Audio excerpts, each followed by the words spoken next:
salira timbang maring lemah mriput ketingal rawur kawuku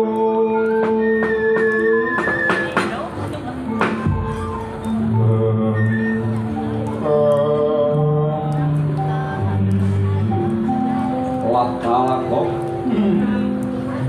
dukure ora sepiro gedene ora sepiro nanging Setyaki edap-edapi kok panjenengan kok doa-doa awit loro kula Setyaki niku senajan to mboten sepinten bedhe namung kula Sarwapati negari Burawati nggih Kos panjenengan niku kedah ngantos atos awit kula Setyaki niku senajan to cilik terbinas lho mboten mesti kadang-kadang gedhe niku nggih mboten sekti ngoten niku kadang cilik tapi nggih wonten nek perang suwe ngoten nggih wonten gedhe perang mek dwiluk ngoten nggih wonten ya perang iki lho Kok perang aja warna-warna pikiran kok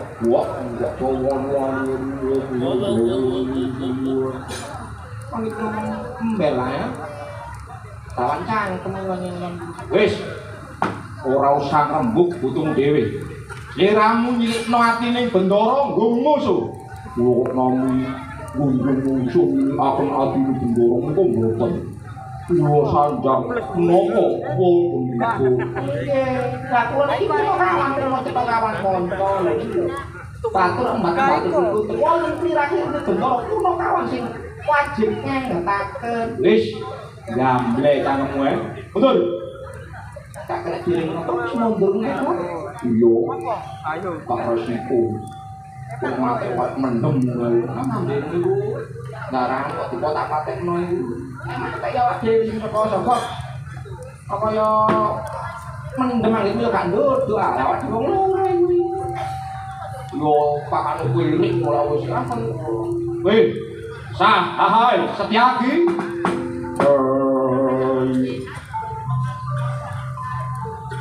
Ojoan sundang Ojoan suara gelem balik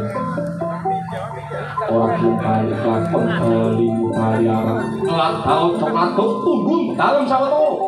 ora mak tunggu apa mangono ing Sang Prabu Lomoyanti Konco-koro kalian Senopati negari Burawati nenggih Sang Raden Haryo Setyaki mriku Sang Prabu Lomoyanti kedengser dasar watake wong sabrang rumaos wirang jroning batune jalaran kedengser kalian Haryo Setyaki ora kuat ngrengkegar taning kanakson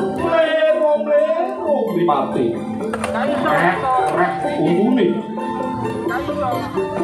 len kala wesi mari den-dento beber kuanene dungkap katuranggane tandhange dina sajak kaya banteng kesempet pelok awas op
aku durung ngalah.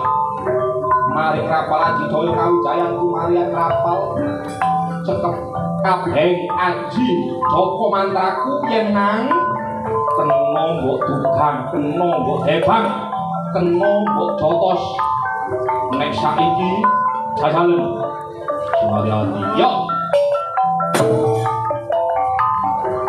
tambah sehat tambah kuat tambah rusuh pindun hati-hati oh ping telu sungkan teko ngarep karo nunggu boleh karo nunggu rek gak oleh sakaro lumah-lumah dalane iki parkiran lumah-lumah sare Aji Sabtu moro dodo yo bagus bagus panjang kendang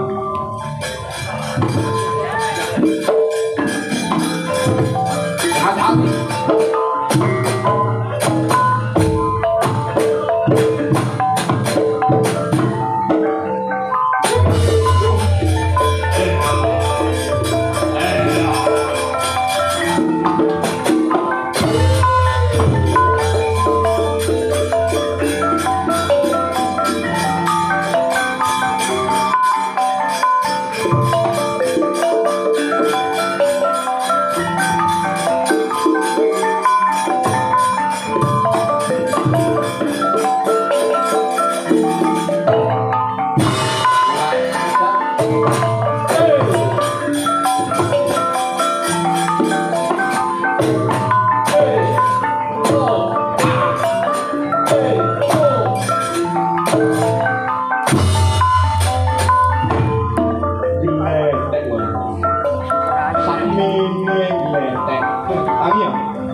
gendong sing tak endhet yen aku kalah karo Setyaki teblok iya salah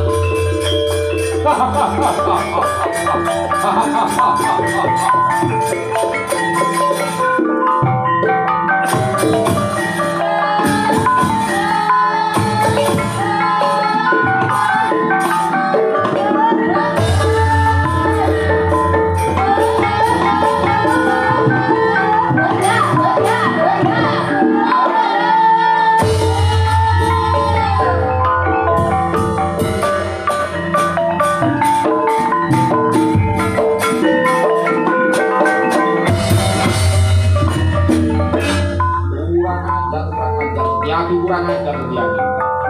bolak balik aku perang harus siram kalah ambal-ambalan Setyaki ora usah ucap ayo yen pancen siram itu yang maju desane ngati yo keparat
dawing risang sinarana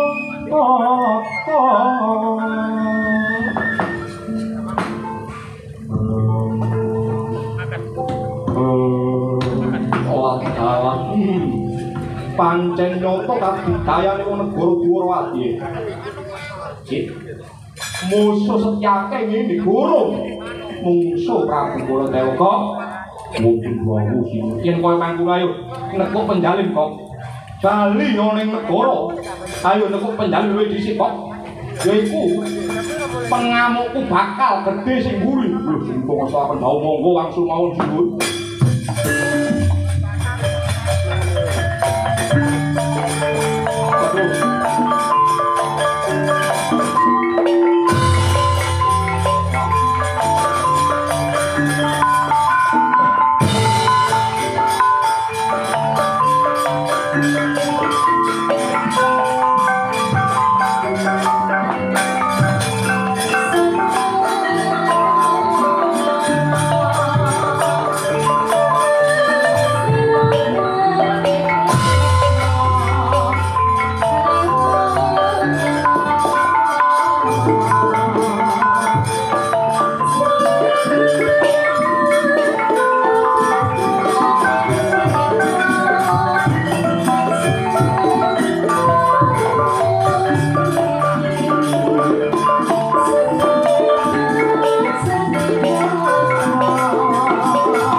pandhita lawali asring kawuningan bangsaling patut citiban leduk kumpul sinandung gamawur boten anyarosaken wonten negari Dwarawati inggih menika sampun ical weteng wonten ing negari Dwarawati panjenengan Sang Prabu Sinalendra Bathara Krisna arsa menuju dhateng Wukir Saktawarga kok anyarosaken lampahan kala wau sigra tumapan mboten anyarosaken wonten ing negari Himantaka ingkang lenggah wonten ing kursi gading Dampar Widono inggih menika Atmajaniya Sang Prabu Niwata Kawaca ingkang aran Sang Prabu Bumiloka nampi sowanira ingkang rayi Sang Dewi Mustapaweni kaliyan ingkang kadang Nalendra Sakti negari Panggalun kagyat panjenenganipun Sang Prabu Bumilaka nganti swanira ingkang rayi Nalendra ing negari Pagraluh tuwas bingah larang Sang Prabu Lokayanti ingkang dipun angki-angki ingkang dipun antu-antu kadosa pundi keputusanipun anggen dipun duta hangampil wujuding kembang Wijaya Kusuma ya kembang cengkeh Wijaya Mulya mangkono pangdas maraning Sang Prabu Bumilaka kaliyan ingkang rayi Dewi Muspakaweni nanging derek kawiya sing lesan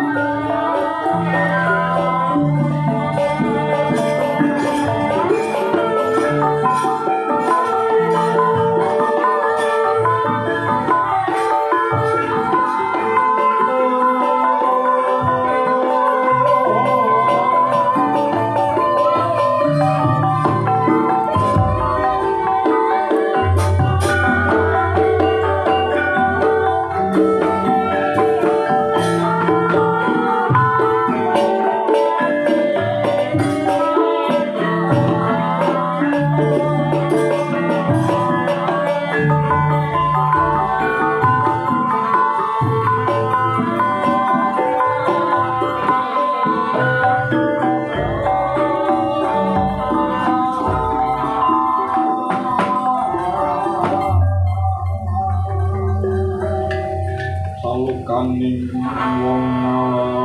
nalaya pacariyos pambukaning carita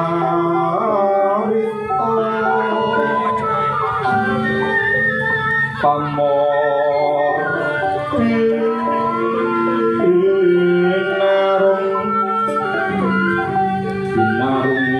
Sang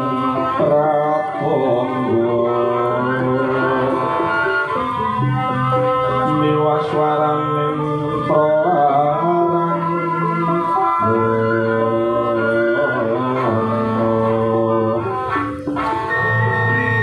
kanto isining bawana minangka ngasing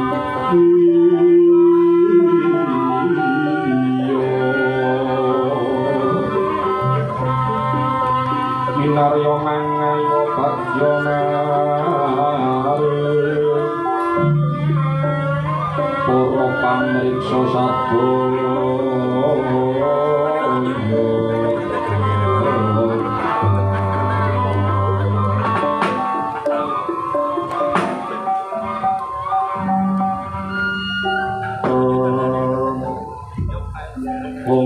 tiyang Kaladra Mas Katik Paraja Dewaku ya Bathara Mawa sembantu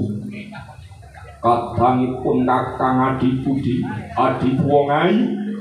Adipuwang menik-menik apa padha becik sawanira tumuli matur ning ngarasanipun Kakang Adibudi Pustakaweni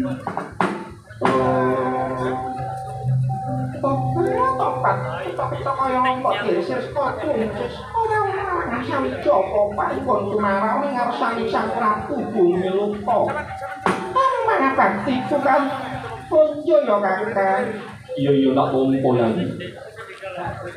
anggone wong aturake sembah sumenging pangabakti marang wong kaya aku ora liwat uga pangestu bae tampanan iya tak pompo dadekno jimat lho Kakang iya kepenakno anggonku ora marak sowan yai kurang kepenak anggonku marak sowan ning ngarsane Sang Prabu Bumilaka yen kaya mangkono aku tak ndangu kelawan abdiku Nalendra yaiku ana ing negara Pagraluh kaya apa sliramu ndak utus tak percaya minangka dadi dutaning sukinen hambaya kembang Wijaya Kusuma oleh gawe apa ora kadang ingsun ing negara yaiku sliramu ora oleh gawe apa ora inggih sinuwun sewu-sewu klepatan kula ingkang rayum tadah wadono jalaran anggen kula paduka priyados minangka dados duta paduka inen hambayongi wujude kembang wijaya kusuma ing dinten samangke babar wigarakan antuk karya kapejaon kula badhe derek sinuwun jalaran tiyang negari Purwati menika anggagahi kaliyan kembang wijaya kusuma ngantos dadosaken ingkang rayi peperangan nanging kula menika kasuring ajurit mila kula marak son wonten ing ngarsa jenengan menika